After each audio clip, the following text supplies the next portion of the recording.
Coventry, England, 1969. Imagine being a new immigrant in a strange land. You don't speak much of the language. You don't know the system. And then the government tells you they want to help. They sit you down. They hand you a bowl of porridge. They smile and tell you it's for your health. An iron supplement. Just routine, nothing to worry about. Go on, eat. What they didn't tell those 21 women was that the bowl was ticking.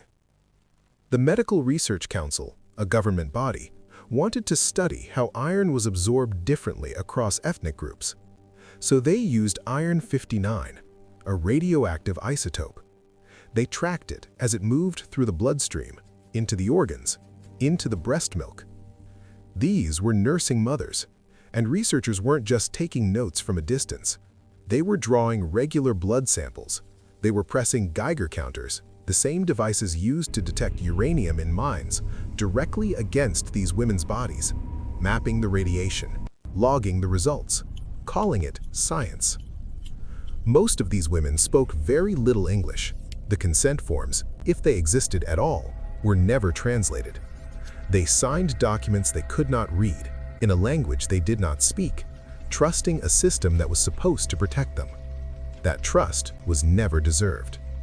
For 26 years, they knew nothing. Then, in 1995, a Channel 4 documentary crew came knocking. And these women, now older, many of them ill, learned for the very first time what had actually been in that bowl. Not from a doctor, not from the government, from a film crew. When the story finally broke, the Medical Research Council's response was immediate. The radiation doses, they said, were negligible, perfectly safe, nothing to be concerned about. But here is what they never did. They never followed up on the children, the babies who were breastfed that milk, the infants who received whatever iron-59 passed through their mothers' bodies.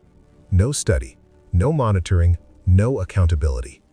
To the researchers, those women were not patients, they were not mothers, they were not human beings deserving of truth or protection. They were biological test tubes, convenient, available, expendable. And the men who ran that experiment, they retired, collected their pensions, died in their beds. Sleep well.